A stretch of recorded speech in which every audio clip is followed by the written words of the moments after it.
Hello tout le monde, j'espère que vous allez bien. Dans cette vidéo, nous allons parler des commentaires, des titres et aussi de l'espacement. Alors, commençons directement par les commentaires. Les commentaires sont utiles si vous avez besoin d'insérer des notes, que ce soit pour vous-même ou pour d'autres personnes qui vont consulter votre document HTML. Et lorsque vous insérez un commentaire, il n'apparaît pas réellement sur votre page web, mais plutôt sur votre fichier HTML. Voici donc ce qu'il faut faire pour écrire un commentaire.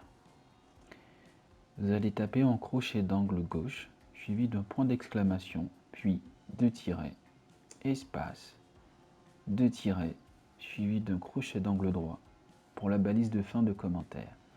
Et nous allons écrire « Ceci est un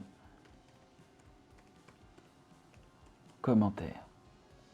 On va faire CTRL S pour enregistrer et ensuite on va rafraîchir notre page web. Et vous avez vu que le texte qu'on a écrit juste là, le commentaire en question, n'apparaît pas sur la page web. Il est présent que sur notre fichier HTML. On va essayer de prendre la balise de fin de commentaire et on va le placer à la fin de notre texte. On va faire CTRL S pour enregistrer et on va rafraîchir la page et on peut voir que le texte il a disparu. Ce qui veut dire qu'il fait partie maintenant des commentaires. Donc l'emplacement de votre balise de fin de commentaire est vraiment important pour éviter que vous placiez en tout cas votre code dans une balise de commentaires. Je vais replacer la balise de fin de commentaire comme elle était placée avant. Je fais CTRL S pour enregistrer,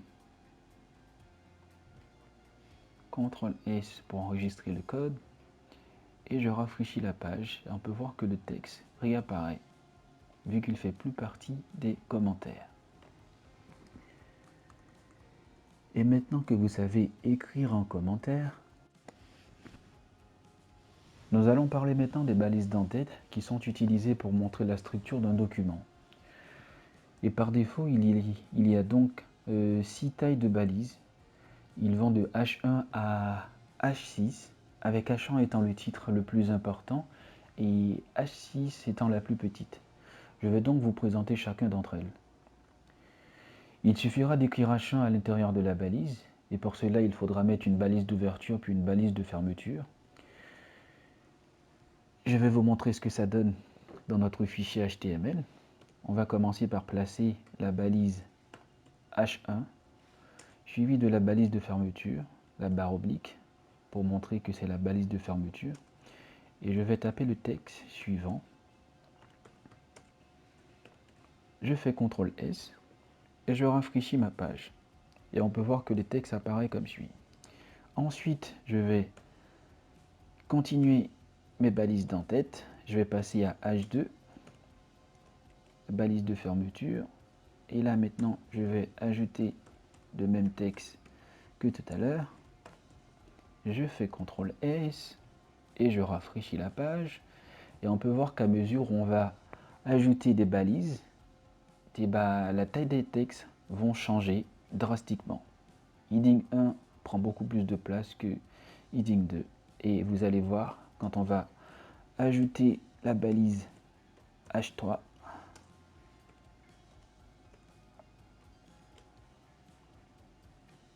le même texte qu'avant.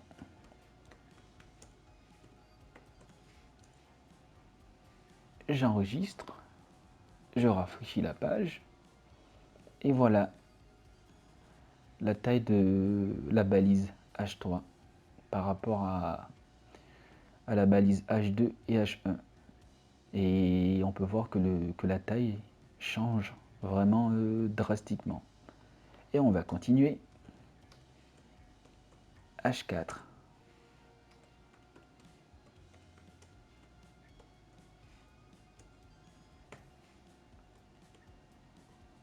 On enregistre, on rafraîchit, et voici le format de la balise d'entête H4.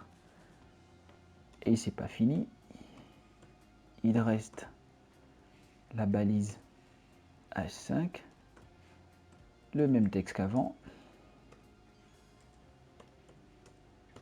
la balise de fermeture, on enregistre, CTRL S, on rafraîchit, et il apparaît ici. Et enfin, la dernière balise d'en-tête, la plus petite de toutes ces balises, la balise H6, notre fameux texte, pour que vous puissiez bien voir la différence. On enregistre, on rafraîchit, et voilà toutes nos balises, et on peut voir la différence de taille entre ces 6 balises.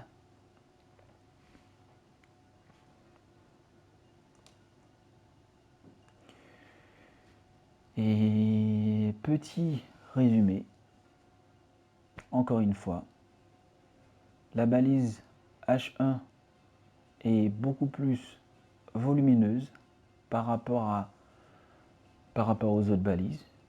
Et pour rappel, ces titres, en tout cas ces balises d'en-tête de H1 à H6 sont utiles plutôt, pour marquer les différentes sections d'une page web. C'est un peu, on va dire, comme un titre avec différentes tailles. Nous avons vu les commentaires, ensuite les balises d'en-tête de H1 à H6. Maintenant, nous allons parler des paragraphes. Pour ajouter un paragraphe, c'est vraiment simple. Il suffit d'utiliser la balise paragraphe, donc la balise P, balise d'ouverture, suivie d'une balise de fermeture, et nous allons placer du texte dans cette balise. Moi, ce que je fais souvent, je vais utiliser un texte standard, un texte qui servira d'exemple pour ne pas se prendre la tête. Vous allez taper entre votre balise P, l'orem. Ensuite, vous allez appuyer sur la touche tabulation et ça va vous générer un texte standard aléatoire qui nous seront utiles tout au long de cette vidéo. Tabulation. Et voilà le texte en question. Moi, ce que j'aime faire souvent, en tout cas pour avoir une meilleure lisibilité de mon code, je descends mon texte tout en bas de la balise. Même si ça m'a créé de l'espace, c'est pas grave. Ensuite, je descends à la balise de fermeture et vous allez voir, comme on l'avait vu dans la vidéo précédente, l'indentation. Et on peut voir entre notre balise d'ouverture et notre balise de fermeture, on a le texte de notre paragraphe. C'est quelque chose que je fais souvent, ça m'aide en tout cas à comprendre mon code et c'est ce que je vous conseille de faire aussi. J'enregistre, CTRL S, et je rafraîchis ma page et notre paragraphe apparaît ici. Nous allons rajouter un autre paragraphe. On va utiliser à nouveau les balises P pour paragraphe, la balise d'ouverture, suivie de la balise de fermeture. Je vais indenter à nouveau mon code. Je vais mettre l'espace entre les deux balises. Je tape l'orem, puis j'appuie sur la touche tabulation à nouveau.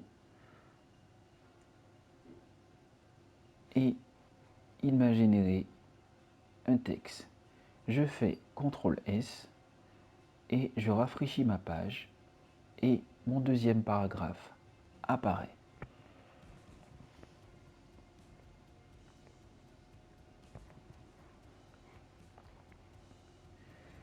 Et maintenant, si vous avez besoin d'ajouter un saut de ligne, vous pouvez ajouter une balise de retour à la ligne, ce qu'on appelle la balise BR. que je vais taper comme suit. Si je prends l'exemple de ce bout de code, alors, où est-ce que ça se situe au niveau de ma page web? On va prendre le premier plutôt. C'était ici, là, par exemple. Si on veut faire un retour à la ligne au niveau d'ici, nous allons utiliser une balise qu'on appelle une balise BR. BR. Et je fais CTRL S. Et voilà. Vous pouvez voir en tout cas le retour à la ligne qui s'est effectué juste au niveau d'ici. Là, on a placé notre balise BR. Et si je l'efface, je fais CTRL S. Et vous allez voir le changement qui va apparaître ici. Je rafraîchis ma page. Et voilà, il n'y a plus de saut de ligne. Je vais le rajouter, au moins comme ça, vous pouvez voir toutes les balises qu'on peut utiliser pour mettre en forme, en tout cas, votre texte.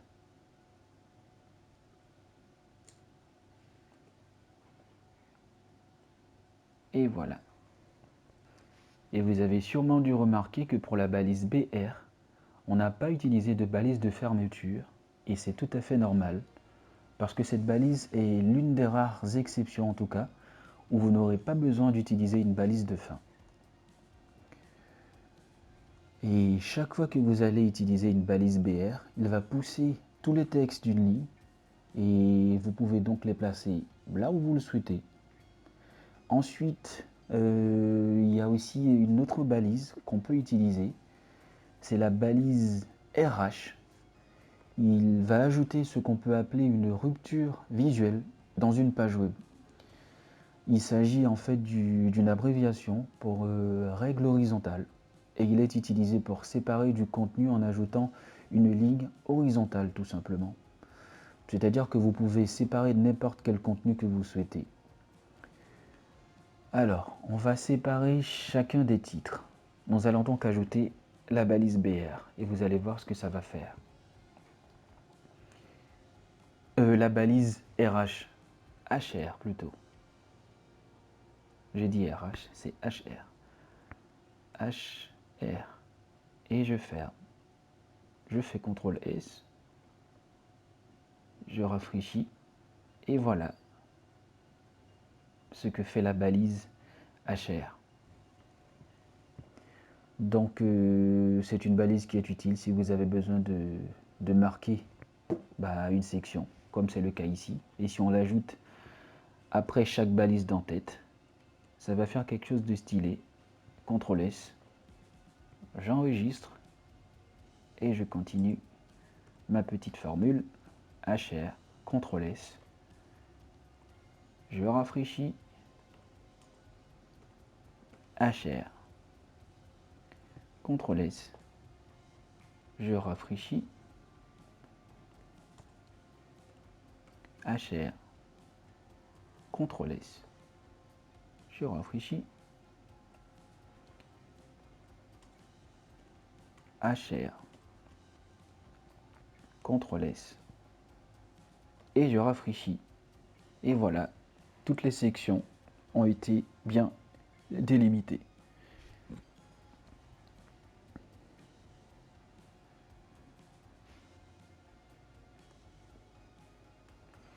Et à nouveau, comme la balise BR, on peut faire le même constat. Il n'y a pas non plus de balise de fermeture. Et encore une fois, c'est tout à fait normal, parce que c'est une balise vide, de sorte qu'on n'a pas besoin d'une balise de fermeture à chaque fois qu'on utilise ces deux balises, BR pour un saut de ligne et HR pour délimiter les sections de chaque portion de texte qu'on a sur notre code. Grâce aux balises qu'on a vues précédemment, on va essayer de créer maintenant un simple site web. On va commencer par ajouter un commentaire, vu qu'on va utiliser toutes les balises qu'on a vues. Crochet d'angle gauche, point d'exclamation, 2 tirets, espace, 2 tirets, crochet d'angle droit. Et maintenant, on va ajouter notre commentaire ici. Et on va écrire ma première page web. Et comme je vous l'avais expliqué, eh ben, ce qu'on vient d'écrire ici, qui est le commentaire, ne va pas s'afficher sur notre page web. Si je fais CTRL-S et que je rafraîchis ma page, il ne va rien se passer, vu qu'il s'agit d'un commentaire qui est visible que dans votre fichier HTML. Ensuite, pour notre page web, on va trouver un titre. Rappelez-vous, on va utiliser la balise d'entête H1, balise d'ouverture, suivie de la balise de fermeture, la barre oblique. Et ensuite, nous allons donner comme titre traduction de l'ORM. CTRL-S et je rafraîchis ma page. Et voilà notre titre. Nous allons maintenant ajouter une balise HR pour délimiter la section H, R et la balise. CTRL-S et on rafraîchit la page. Et voilà la section horizontale qui a été ajoutée. Ensuite, nous allons ajouter plusieurs titres en fonction de la traduction qu'on va avoir. Dans ce cas, on va avoir besoin d'un autre titre, ce qui veut dire d'une autre balise d'entête. Et dans notre cas, ce sera la balise H2, la balise d'ouverture, espace, la barre oblique, la balise de fermeture. Ensuite, on va mettre comme titre version latine. CTRL-S et on rafraîchit notre page. Et voilà notre titre. À ce titre, nous allons ajouter une paragraphe qui va correspondre à notre titre. Pour cela, on va utiliser la balise P, la balise d'ouverture, espace, la balise de fermeture. Et ensuite, on va indenter notre code. On appuie sur la touche Enter, on crée de l'espace et on va mettre notre paragraphe ici. Et là, on appuie sur la touche tabulation pour décaler notre texte vers la droite. On va taper l'ORM, puis la touche tabulation pour générer automatiquement notre texte.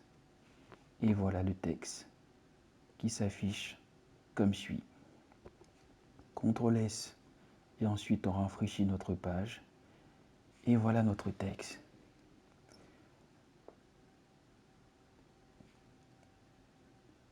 Maintenant, on va ajouter une version française de l'ORM.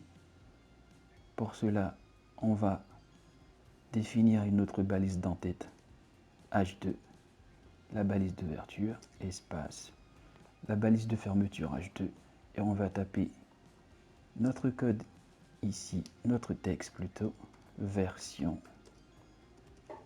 française. CTRL-S et on rafraîchit notre page. Et voilà notre titre. Alors, pour avoir la version française de l'ORM, ce qu'on va faire, c'est qu'on va copier la version latine. Et ensuite, on va dans Google Traduction. Et je vais traduire par le français. Alors, où est-ce qu'il se trouve? Français, super. Et je copie-colle le texte traduit. Super. Et je vais l'ajouter entre mes balises P, mes balises de paragraphe. Une première balise d'ouverture P, espace, la barre oblique pour fermer la balise. On va penser à l'indentation. La touche tabulation pour décaler vers la droite. Et je copie-colle mon texte. On va encore indenter notre texte. Pour cela, je sélectionne les parties qui n'ont pas été indentées. j'appuie sur la touche tabulation et ça va décaler mon texte vers la droite. Super. CTRL S et j'actualise ma page. Et voici notre texte en français. On peut encore ajouter une troisième section, pourquoi pas une version anglaise. On va définir une balise, une troisième balise d'en-tête. La balise H2, encore une fois, la balise d'ouverture, espace, la balise de fermeture. Et on va ajouter notre titre, version anglaise. CTRL S. Et on rafraîchit notre page. On va utiliser le même texte qu'avant et on va le traduire cette fois en anglais. Super. On sélectionne le texte pour que ce soit cohérent avec notre titre. Copier. Et on va ajouter tout ça dans une balise P. La balise d'ouverture, espace, la balise de fermeture. On va penser à indenter notre code, toujours pour une meilleure lisibilité. On appuie sur la touche tabulation pour décaler vers la droite. On copie-colle notre texte. On va encore indenter ce texte pour que ce soit plus lisible. On décale vers la droite. Et là, c'est parfait. Ensuite, on enregistre, CTRL S. Puis, on va actualiser notre page. Et voici la version anglaise de l'Orem. Voilà, au moins c'est cohérent, le titre et le texte. Ensuite, il y a quelque chose qu'on n'a pas vu, mais qu'on peut ajouter. Par exemple, si vous voulez avoir des alinéas au tout début de votre paragraphe, vous pouvez utiliser l'élément NBSP pour Non-Breaking Space qui va ajouter de l'espace au tout début de votre paragraphe. On va l'écrire comme tel. NBSP et on va l'ajouter 4 fois. Copier. 2, 3, 4. Et on fait un CTRL S et on va voir si ça a fonctionné. J'actualise et vous avez pu voir que ça a créé de l'espace au tout début du paragraphe, ce qui nous a créé un alinéa. On peut faire la même chose pour les autres pour que ça soit cohérent.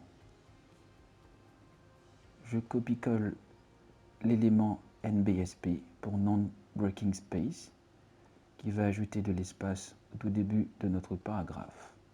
Je l'ajoute ici et aussi au paragraphe de la version anglaise.